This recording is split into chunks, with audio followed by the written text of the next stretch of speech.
پیارے دوستو، آج آپ کو ایک ایسا واقعہ سنائیں گے جسے سن کر آپ عبرت حاصل کریں گے اور اپنی زندگی میں بہت کچھ سیکھیں گے۔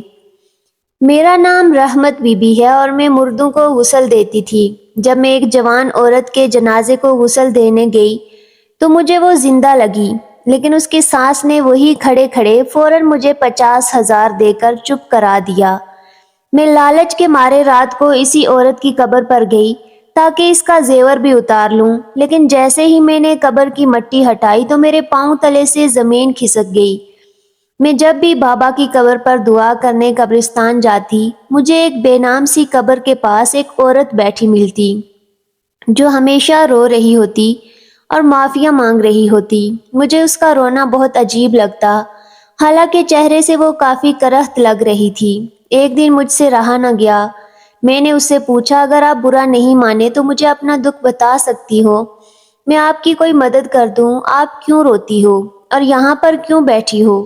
کیا میں آپ کی کوئی مدد کر سکتی ہوں؟ میری بات پر اس عورت نے آنکھیں اٹھا کر میری طرف دیکھا۔ اس کی نظروں میں بے پناہ غم اور ندامت کا احساس تھا۔ میں نے دیکھا رو رو کر اس کی آنکھیں لال ہو چکی تھیں اور وہ مجھ سے کہنے لگی، میں تجھے کیا بتاؤں، میری کہانی بڑی عجیب ہے اور میں تو بہت ہی گنہگار اور بری عورت ہوں۔ اگر تم میری کہانی سننا چاہتی ہو تو تھوڑی دیر میرے پاس بیٹھ جاؤ، میرا بھی دل ہلکا ہو جائے گا۔ اور اس عورت کے پاس قبرستان میں بیٹھنا مجھے ذرا بھی اچھا نہیں لگ رہا تھا۔ میں نے اسے اپنے گھر چلنے کی دعوت دی، جسے اس نے تھوڑے تردد کے بعد قبول کر لیا، کیونکہ وہ بھی غم کی ماری تھی، شاہ سہارا چاہتی تھی۔ گھر لا کر میں نے اسے چائے پلائی، پھر جب اس کے حواس بحال ہوئے تو اس نے مجھے اپنی کہانی سنائی کہ میرا نام رحمت بی بی ہے، میں ایک ایسے گھرانے سے تعلق رکھتی ہوں جہاں عورتوں کا نسل در نسل پیشہ یہی تھا کہ وہ مر جانے والی خواتین کو غسل دیتی اور انہیں کفن وغیرہ پہناتی۔ ہم لوگوں کو گاؤں میں کہیں اتنا پسند نہیں کرتا تھا، لیکن شہر میں ہماری اچھی خاصی کمائی ہو جاتی تھی، کیونکہ یہاں پر ہر دوسرے دن کوئی نہ کوئی عورت مر جاتی اور لوگ ہمیں جانتے پہچانتے تھے، اس لیے ہمیں اپنے گھر لے جاتے اور 3-4 ہزار ہمارے ہاتھ پر رکھتے اور ہمیں غسل اور کفن کے انتظامات تھما دیتے۔ ہم لوگوں کو اب اس کام کی عادت پڑ چکی تھی، اس لیے کسی قسم کا کوئی ڈر بھی نہیں لگتا تھا، وحشت بھی نہیں ہوتی تھی۔ ایک دن شام کے 4 بجے میں اپنے کام سے فارغ ہو کر بیٹھی تھی کہ دروازے پر دستک ہوئی۔ میں نے دروازہ کھولا تو سامنے ایک 50 سالہ عورت کھڑی تھی۔ اس کا قد اچھا خاصا تھا اور صحت بھی قابل رشک تھی۔ کہنے لگی، مجھے تم سے کوئی کام ہے، جلدی میرے گھر چلو۔ پہلے تو میں بہت ڈر گئی اور حیران بھی ہوئی کہ اتنی جلدی میں کسی کو مجھ سے کیا کام ہو سکتا ہے۔ وہ عورت کہنے لگی، گھبراؤ نہیں، بس جلدی سے تم میرے ساتھ چلو۔ میں نے بھی اپنے دل کو سمجھایا اور بڑی سی چادر پہنی اور اس عورت کے ساتھ چل پڑی۔ وہ عورت کو جلدی میں ہی لگ رہی تھی۔ ایک بڑے سے بنگلے کے سامنے جا کر وہ رک گئی۔ وہ پیدل ہی آئی تھی، حالانکہ اس کے گھر کے والد کے یہاں اس کی 2 گاڑیاں کھڑی تھی۔ مجھے اس بات پر سخت حیرت ہوئی۔ وہ مجھے بڑی رازداری سے اندر لے گئی اور بولی، دیکھو، آج دوپہر کو میری بہو فوت ہو گئی ہے، میں اس کے ماں باپ کو بھی نہیں جانتی۔ میرا بیٹا ایک لاوارث لڑکی کو بیاہ کر لے آیا تھا، تب اس سے بہت محبت بھی کرتا تھا، مگر کیا کریں، یہ بیچاری تو اپنی اولاد کی تکلیف کو سہ نہ سکی۔ یہ حاملہ ہے، مگر اس کی جان تکلیف سے چلی گئی، اور حاملہ عورت کی میت کو زیادہ دیر تک گھر میں رکھنا اچھی بات نہیں ہے۔ تم اسے جلدی سے غسل دے دو تاکہ میں اسے مختصر رسومات کے بعد دفن کر دوں۔ مجھے تو اس لاش سے بھی ڈر لگ رہا تھا۔ تم نے سنا ہے حاملہ عورتیں جب مر جاتی ہیں تو پھر جنات بن کر ڈرانے لگ جاتی ہیں۔ اس عورت کی یہ عجیب و غریب باتیں سن کر میں حیران رہ گئی، حالانکہ ایسی کوئی بھی بات سچ نہیں ہوتی، یہ لوگوں کی بنائی ہوئی ایسی ہی باتیں ہیں۔ میں نے ایک نظر اس عورت کے چہرے کی طرف دیکھا جہاں پر کسی قسم کے کوئی تاثرات نہیں تھے۔ میں حیران تھی، اپنی بہو کے مرنے پر کوئی عورت اتنا پرسکون کیسے رہ سکتی ہے، وہ بھی جب اس کے پیٹ میں اس کا پوتا پڑ رہا ہو۔ خیر، میں نے غسل کی تیاریاں شروع کر دی۔ تختے پر لاش کو لٹایا گیا۔ یہ دیکھ کر مجھے بہت دکھ ہوا کہ وہ ایک جوان اور خوبصورت عورت تھی۔ اتنی بھرپور جوانی میں مر جانا اپنی آگ میں ایک بہت بڑا سانحہ تھا۔ غسل دیتے وقت مجھے اس عورت کے ہاتھوں میں ہلکی سی حرکت محسوس ہوئی۔ مجھے اس پر شک ہوا تو میں نے اس کی ناک کے آگے ہاتھ رکھ کر دیکھا۔ اس کی سانسیں اور نبض چل رہی تھی۔ وہاں سے اشارہ مل گیا کہ وہ عورت مری نہیں ہے، بلکہ کومے کی حالت میں ہے۔ جب انسان کی ظاہری حالت ایسی ہوتی ہے جیسے کہ مردے کی، لیکن اصل میں وہ زندہ ہوتا ہے۔ میں نے جب یہ سب دیکھا تو میں الجھن کا شکار ہو گئی اور غسل دیتے رک گئی اور ڈر کے پیچھے ہٹ گئی۔ پھر میں نے اس عورت کی ساس کو فوراً آواز دی، بات سنیے، یہ تو مجھے زندہ لگ رہی ہیں، آپ کسی ڈاکٹر کو بلا سکتی ہیں، شاید ابھی اس کی زندگی باقی ہو۔ وہ عورت میری بات سن کر خاموش ہو گئی، پھر ایک دم غصے سے مجھے دیکھنے لگی اور بولی، تم سے کسی نے کوئی مشورہ نہیں مانگا، تمہیں مجھے مشورہ دینے کی ضرورت نہیں، بس تمہیں جو کہا گیا ہے وہی کرو۔ اس کی بات سن کر میں سمجھ گئی یہ کوئی سوچی سمجھی سازش ہے، ورنہ جوان عورت کیوں موت کے منہ میں نہیں جا سکتی۔ میں نے اسے غسل دینے اور کفن پہنانے سے انکار کر دیا۔ تب اس کے ساتھ جلدی سے دوسرے کمرے میں گئی، وہ لال رنگ کی تھیلی لائی جس میں 5,000 کے نوٹ تھے۔ اس وقت مجھے پیسوں کی شدید ضرورت بھی تھی، پھر پیسوں سے تو کوئی بھی بک سکتا ہے۔ میرا ایمان بھی ڈگمگا گیا، میں اس عورت کی بات سمجھ گئی۔ میں نے وہ پیسے اپنی جیب میں رکھ لیے، کیونکہ یہ پیسے میں اپنے داماد کو دینا چاہتی تھی جو کب سے مجھ سے موٹر سائیکل مانگ رہا تھا۔ اسی وجہ سے میری بیٹی کے گھر میں بھی سکون نہ تھا۔ پیسے لے کر مجھے اطمینان ہو گیا اور دل ہی دل میں خوش ہونے لگی اور سوچنے لگی یہ پیسے میں اپنی بیٹی کو دے دوں گی تاکہ اس کا مسئلہ حل ہو جائے اور اس کے گھر میں سکون ہو جائے۔ میں دوبارہ اس عورت کو غسل دینے لگی مگر میرا دل بوجھل سا ہو رہا تھا۔ میں نے اسے غسل دینے کے بعد کفن پہنا دیا مگر میرا دل زور زور سے دھڑک رہا تھا۔ میں وہاں زیادہ دیر نہیں رکی اور گھر سے نکل گئی۔ اسی گھر کے قریب ایک قبرستان تھا جو لوگوں کا خاندانی قبرستان تھا۔ میں اسے وحشت سے دیکھ کر گھر آ گئی مگر مجھے بستر پر لیٹے نیند نہیں آ رہی تھی۔ تھوڑی دیر کے بعد میری بیٹی آئی۔ میں نے اسے بوجھل دل کے ساتھ خوشخبری سنائی کہ تمہارے 50,000 کا بندوبست ہو گیا ہے، تم اب یہ پیسے رکھ لو اور اپنے شوہر کو دے دو تاکہ وہ موٹر سائیکل لے لے اور تمہاری بھی زندگی آسان ہو جائے۔ وہ بولی، اماں جی آپ اتنے پیسے کہاں سے لائی ہیں؟ میں نے اسے حقیقت نہیں بتائی۔ وہ خوشی خوشی پیسے لے کر گھر چلی گئی، لیکن شام کو جب میرا شوہر آیا تو میں اس سے یہ بات چھپا نہ سکی۔ ویسے میرا شوہر بھی تو میری طرح ضمیر فروش اور لالچی تھا اور اسے ایسی باتوں سے کوئی فرق نہیں پڑتا تھا کہ میری بیوی کہاں جاتی ہے اور کہاں سے کوئی پیسہ لاتی ہے۔ وہ حساب و کتاب نہیں رکھتا تھا۔ میں نے جب اسے یہ بات بتائی تو وہ باتوں باتوں میں اس عورت کے زیور کا بھی ذکر میں نے کر دیا۔ اس عورت نے اچھی خاصی سونے کی انگوٹھیاں بھی پہنی ہوئی تھی۔ اس کی ساس انہیں نکال نہیں پائی اور اسی کے ساتھ ہی کفن پہنانے کا کہا تھا، اور عورت نے کہا کہ میں اپنے بیٹے کو دکھ نہیں دینا چاہتی کہ اس کی بیوی مر چکی ہے، اس لیے میں اپنے بیٹے کو یہ جھوٹ بول دوں گی کہ تمہاری بیوی کسی کے ساتھ بھاگ گئی ہے، وہ سارا زیور بھی ساتھ لے جا چکی ہے۔ اب میں اسے جلد از جلد دفنانا چاہتی ہوں تاکہ میرے بیٹے کے دل میں غم کی جگہ غصہ لے لے اور وہ دوسری شادی کرنے کے لیے رضامند ہو جائے۔ وہ اپنے دل کو تسلیاں دے رہی تھی کہ اس عورت نے اپنے بیٹے کی بھلائی کے لیے یہ بات کی ہے۔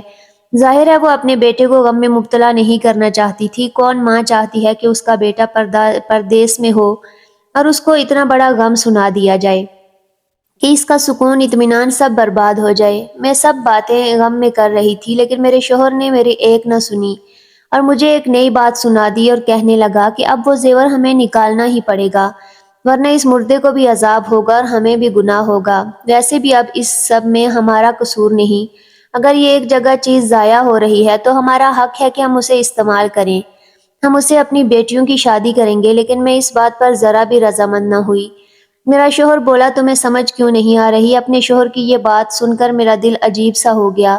میں یہ سب کرنا نہیں چاہتی تھی مگر میرے شوہر نے مجھے راضی کر لیا۔ بولا، تھوڑی دیر کا تو کام ہے، چلو ہم قبرستان چلتے ہیں، اس عورت کی قبر کھودیں گے اور وہاں سے جو بھی دولت ملے گی اس سے کوئی کاروبار شروع کر لیں گے، پھر ایسی حرکت کا سوچیں گے بھی نہیں۔ میں بھی لالچی ہو گئی اور اپنے شوہر کی باتوں میں آ گئی۔ پھر رات کے 2 بجے ہم میاں بیوی گھر سے نکلے۔ ہمارے پاس کسی قسم کا کوئی ہتھیار نہیں تھا جسے ہم قبر کھود سکتے۔ ہمیں تو بس یہی پتہ کرنا تھا کہ تازہ قبر کون سی ہے جسے ہم مٹی ہٹا کر اس عورت تک پہنچ سکیں۔ ہمیں گورکن کی مدد بھی طلب کرنا تھی۔ ہم جب قبرستان پہنچے تو خدا کا کرنا ایسا ہوا کہ گورکن اس وقت جاگ رہا تھا۔ ہم اسے ساری حقیقت سے آگاہ نہیں کیا کہ ہم اس عمل کے ساتھ آئے ہیں جو کہ بہت ضروری ہے۔ ہم گورکن کو اپنی ہی باتوں میں لگا کر اس قبر کے پاس پہنچے جو آج شام ہی بنائی گئی تھی۔ گورکن نے اس قبر کی نشاندہی ہمیں کر دی۔ ویسے بھی وہ کچھ خاص ایماندار نہیں لگتا تھا، اس کے چہرے پر بھی عجیب سی نحوست تھی۔ ہم نے تو بس یہی غنیمت سمجھا کہ اس نے ہم سے کوئی حصہ وغیرہ نہیں مانگا اور قبر کھودنے کے اوزار بھی ہمیں دے دیے اور دوسری بات تک نہ پوچھی، شاید وہ نیند میں لگ رہا تھا۔ ہم لوگ جب قبر تک پہنچے تو وہ بالکل تازہ تھی، اس پر نرم مٹی تھی اور ہم نے اسے ہٹانا شروع کیا۔ وہ آسانی سے ہٹ گئی، لیکن جب ہم قبر کی سلیبیں ہٹانے لگے تو ہمیں قبر سے ہلکی ہلکی آوازیں سنائی دینے لگی۔ میں نے اپنے شوہر کو منع بھی کیا کہ مجھے یہ معاملہ کوئی اور لگتا ہے، ہمیں یہیں پر رک جانا چاہیے، مگر وہ نہیں مانا۔ جب قبر کی پوری سلیبیں ہٹائی تو اس عورت نے جو قبر کے اندر کفن میں تھی، کفن پھاڑ کر اٹھ گئی اور زور زور سے چیخیں مارنے لگی اور کہنے لگی، مجھے نکالو، میں زندہ ہوں۔ یہ سن کر ہم لوگ گھبرا گئے۔ میں نے جلدی سے آگے بڑھ کر دیکھا، وہ عورت زندہ تھی، تکلیف سے کراہ رہی تھی۔ اس عورت کو دیکھ کر ہم دونوں کی آنکھیں پھٹی کی پھٹی رہ گئی۔ میں نے اپنے شوہر کو پیچھے ہٹنے کا کہا، اس عورت پر چادر ڈالی اور اسے ساری حقیقت سے آگاہ کیا، مگر ظاہر ہے اس عورت کو یہی بتانا تھا، اس کے ساس نے اسے زندہ مار دیا تھا اور ہم لوگ اسے بچانے آئے ہیں۔ وہ لڑکی قبر سے نکل کر زاروں کی طرح رونے لگی، خدا کے لیے مجھے گھر لے چلو، میری ساس نے لوگوں سے جھوٹ بولا ہے کہ میں مری نہیں تھی، اس نے تو مجھے ایک دوا دی تھی کیونکہ میرا جسم زچگی کی وجہ سے تھکاوٹ فیل کر رہا تھا۔